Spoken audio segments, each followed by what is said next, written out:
X5 news at 5। अमेरिकी senate ने रूस की तेल और गैस बिक्री पर प्रतिबंधों से जुड़े लंबे समय से लंबित विधेयक को मंजूरी दे दी है। इस बिल का सबसे ज्यादा असर भारत, चीन, जापान और यूरोप के कुछ देशों पर पड़ सकता है। कानून लागू होने के बाद अमेरिकी राष्ट्रपति डोनाल्ड ट्रंप इन देशों के सामान पर 100% तक टैरिफ लगा सकते हैं। इस बीच भारत में विपक्ष ने मोदी सरकार की विदेश और आर्थिक नीतियों पर सवाल उठाए हैं। कांग्रेस सांसद प्रमोद तिवारी ने इसे मोदी सरकार की विदेश और आर्थिक नीति की नाकामी बताया। उन्होंने कहा कि भारत को ये तय करने का अधिकार है कि वो कितना और किस देश से ईंधन खरीदेगा। अमेरिका को भारत पर दबाव बनाने का अधिकार नहीं है। ईंधन उपलब्ध कराता रहा है, हम किससे खरीदेंगे, कितना खरीदेंगे, ये भारत को तय करना है, ये अमेरिका को तय करना नहीं। अमेरिका हमसे दबाव नहीं डाल सकता। ये मोदी सरकार की कमजोरी और बुजदिली है। 45 बार कह चुके हैं कि ऑपरेशन सिंदूर उन्होंने ट्रेड की लालच देकर रुकवाया था और मोदी जी के मुंह से जुबान नहीं निकलती, ऐसा हंसते हैं कि हर भारतीय शर्मा जाता है। कांग्रेस नेता पवन खेड़ा ने कहा कि भारत को लगातार दूसरे देशों की ओर से धमकियां और शर्तें मिल रही हैं। उन्होंने सवाल उठाया कि क्या भारत वास्तव में स्वतंत्र है। ऐसा कहीं से भी लगता है कि अब हिंदुस्तान आजाद है। कहीं से भी अगर आपको लगे, जो आता है ब्लैकमेल कर लेता है हिंदुस्तान, जो आता है वो शर्तें रखता है हिंदुस्तान के सामने कि आप तेल यहां से खरीद सकते हो, इतना खरीद सकते हो, इतना नहीं खरीद सकते। क्या हाल बना रखा है इस विश्वगुरु ने भारत का। ये जवाब अब आप इनसे मांगिए जो अपने आप को विश्वगुरु कहते हुए घूमते हैं पूरे देश में। संसद में आने की हिम्मत नहीं है, इसलिए हिम्मत नहीं कि ये सारी बातें उठेंगी, हर बात का जवाब मांगा जाएगा। केंद्रीय संसदीय कार्य मंत्री किरेन रिजिजू ने राहुल गांधी के एक वीडियो को रीपोस्ट करते हुए कांग्रेस पर तंज कसा और कहा कि ये कांग्रेस की ओर से एक सकारात्मक संदेश लगता है। रिजिजू ने कहा कि महिलाओं के प्रति राहुल गांधी की सोच में बदलाव दिखाई दे रहा है और उम्मीद है कि कांग्रेस महिला आरक्षण विधेयक का बिना किसी शर्त समर्थन करेगी।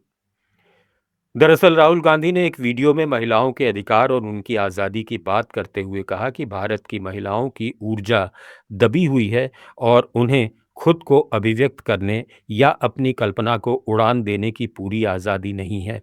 कोई भी देश तब तक सफल नहीं हो सकता जब तक उसकी महिलाएं खुद को पूरी तरह व्यक्त नहीं कर पाएं।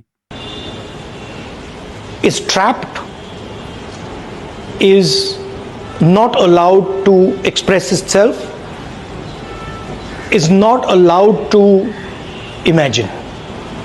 And to me, no country can be successful if the women in that country are not expressing themselves. आम आदमी पार्टी के राज्यसभा सांसद संजय सिंह ने कहा कि लोकसभा की मौजूदा 543 सीटों में ही राज्यों की विधानसभा सीटों के आधार पर महिलाओं को 33% आरक्षण दिया जा सकता है। इसमें सरकार को कौन रोक रहा है। 543 सीट में और राज्यों की जो मौजूदा विधानसभाओं की संख्या है उसके हिसाब से आप 33% आरक्षण दीजिए ना। किसने रोका आपको? 33% आरक्षण दीजिए, लेकिन 50% फॉर्मूले के तहत अगर आप बढ़ाने जा रहे हैं तो उसमें आपकी सोच क्या है, कैसे आप परसीमन करेंगे, कैसे क्षेत्रों को तय करेंगे। फिर तो पूरे देश में आप ऐसी कॉन्स्टिट्यूएंसी बना देंगे जहां सिर्फ बीजेपी जीतेगी।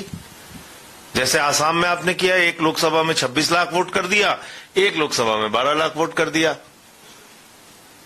तो ये जो एक साजिश है भारतीय जनता पार्टी की, तो उसमें उनको सफल नहीं होने दिया जाएगा। बाकी वो क्या करने जा रहे हैं पहले देखते हैं। वो कांग्रेस के राष्ट्रीय अध्यक्ष मल्लिकार्जुन खड़गे ने फिर कहा है कि आज़ादी की लड़ाई में भाजपा और आरएसएस की कोई भूमिका नहीं थी।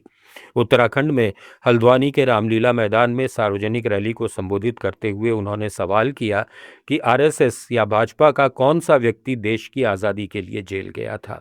अगर कोई गया भी होगा तो वो कांग्रेस से जुड़ा व्यक्ति रहा होगा। ये बीजेपी और आरएसएस देश के लिए कुछ नहीं किया, आजादी के लिए कुछ नहीं किया। मेरे को बताओ, कोई आरएसएस का आदमी देश के आजादी के लिए जेल में गया है? आपके पास कोई? न्यूज़ एट 5 में फिलहाल इतना ही। बने रहिए लेट्स माइक के साथ।